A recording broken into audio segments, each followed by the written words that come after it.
उत्तर प्रदेश में मदरसे को लेकर तरह-तरह की बातें की जा रही हैं। कहीं सर्वे की बात की जा रही है, तो कहीं जाँच की बात की जा रही है। आज हमारे साथ बात करने के लिए मौजूद हैं उत्तर प्रदेश मदरसा बोर्ड के चेयरमैन डॉक्टर इफ्तिखार अहमद जावेद साहब। हम इनसे जानने की कोशिश करेंगे कि अभी हाल ही में जो सर्वे हुए, कोई उसको जाँच की शक्ल दे रहा है, तो इनकी तरफ से सर्वे कहा जा रहा है। तो क्या सच्चाई है और इसके बारे में जानकारी लेंगे। ये जो अभी हाल ही में मदरसे को लेकर तरह-तरह की बातें हुई, सर्वे और जाँच, ये क्या पूरा प्रकरण?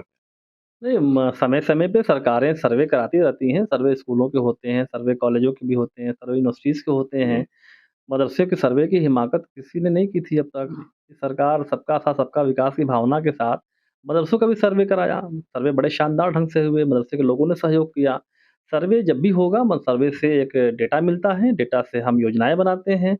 ये किसी किस्म की जाँच नहीं, कोई जाँच नहीं, ना कोई कार्रवाई होने वाली है। सर्वे से डेटा मिला है, डेटा को हम समीक्षा कर रहे हैं, आने वाले दिनों में उसपे हम योजनाएँ बना कर के उनको भी समाज और देश की मुख्यधारा में ला कर के माननीय प्रधानमंत्री जी के सपनों के अनुरूप एक हाथ में कुरान और एक हाथ में कंप्यूटर की तरफ से उनका हम विकास करेंगे रहे हैं। और मदरसे का अवैध-अवैध वाला जो मामला था कि रिपोर्ट आएगी उसमें कुछ मदरसे अवैध नहीं, पाए नहीं, ये जाएँगे। सब फर्जी खबरें थी, ये लोग फर्जी खबरें चलाते रहते हैं, इस तरह से लोग करते हैं, ऐसा कुछ नहीं। सर्वे से कैसे किसी के भई सर्वे से हम इंफ्रास्ट्रक्चर पता कर रहे थे। हम लोग जानना चाहते थे कि मदरसों जो हमारे यहाँ से मान्यता प्राप्त नहीं होंगी, क्या स्थिति है? उनकी बिल्डिंग कैसी है? उनका इंफ्रास्ट्रक्चर कैसा है? उनके बिजली-पानी की व्यवस्था कैसी है? उनके बच्चे कितने हैं? शिक्षक-शिक्षिकाएँ कितनी हैं? कौन-सा कोर्स पढ़ रहे हैं? इस तरह की चीज़ों के लिए डेटा कलेक्शन काम चल रहा था, कोई जाँच नहीं थी, कोई कार्रवाई नहीं।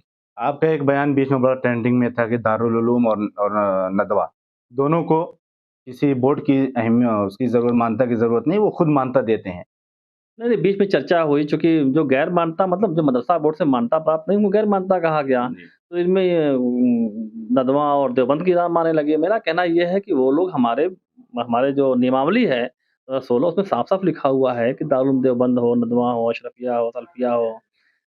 कई और मदरसे 9 मदरसे ऐसे हैं जो कि हमारे बोर्ड के समकक्ष हैं। उनकी डिग्रीज़, उनके सर्टिफ़िकेट हमारे बोर्ड के इक्विवेलेंट हैं। ऐसे में उनको हमारे से मान्यता की मतलब नहीं, जिस तरह से वो काम कर रहे हैं, अपना काम कर रहे हैं। ये तो बहुत सारे मदरसे इधर बीच खुले हैं, कुछ और में इंटरेस्टेड हैं, कुछ हमारे यहाँ से मान्यता चाहते हैं। पिछली सपा गवर्नमेंट ने मदरसों की मान्यता बंद कर दी थी। हम लोगों ने उसको अब शुरू करने का है और तमाम समीक्षाएँ की हैं। पोर्टल वगैरह बना करके मदरसों को पटरी बनाया गया, तमाम चीज़ें बदलाव की गई हैं। तो उस तरह से आने दिनों में उसको करेंगे, लेकिन वो बड़े मदरसे जो हैं वो हमारे इक्विवेलेंट हमारे पैरेलल हैं। उनकी डिग्रीज़ को इस देश के तमाम यूनिवर्सिटीज़ में उनके एडमिशन होते हैं। तो उनसे उनको मान्यता देना मदरसा बोर्ड काम नहीं है, उनकी जैसी मान्यता है, जिस तरह से वो चला रहे हैं, वो चलते रहेंगे। अभी एक तरफ मदरसा सर्वे पूरा हुआ, दूसरी तरफ ये खबर चल रही है कि मदरसे में जो फंड है, जो आय है, उसकी जाँच होगी। इसमें कहाँ तक सच्चाई है? ये सब फर्जी खबरें हैं, इससे कोई ऐसी कोई बात नहीं है। कोई भाई मदरसों के लोगों ने बताया है और स्वाभाविक सी बात है कि मदरसे आज से नहीं लंबे समय से मदरसे काम कर रहे हैं और उनके फंड उनका आय का स्रोत जो है, वो चंदा है और चंदा में खास करके ज़कात का पैसा जी। है। चेयरमैन साहब लास्ट सवाल ये है कि इस समय एक खबर ये चल रही है कि मदरसे के जो 1 से लेके 8 तक के बच्चे हैं, उनकी स्कॉलरशिप पे पाबंदी लगाई जा रही है। देखिए, शब्दों का हेर-फेर हो रहा है। मदरसे नहीं, पूरे देश के जितने भी अल्पसंख्यक बच्चे हैं, चाहे वो किसी भी मज़हब के हों, उनकी स्कॉलरशिप को बंद किया गया क्योंकि आरटीई के तहत उनको 1 से लेके 8 तक ऑलरेडी सरकार निःशुल्क शिक्षा दे रही है। उनके कपड़े की व्यवस्था, उनके खाने की व्यवस्था, उनकी सारे बस्ते की व्यवस्था, ड्रेस की व्यवस्था सारे कुछ सरकार कर रही है।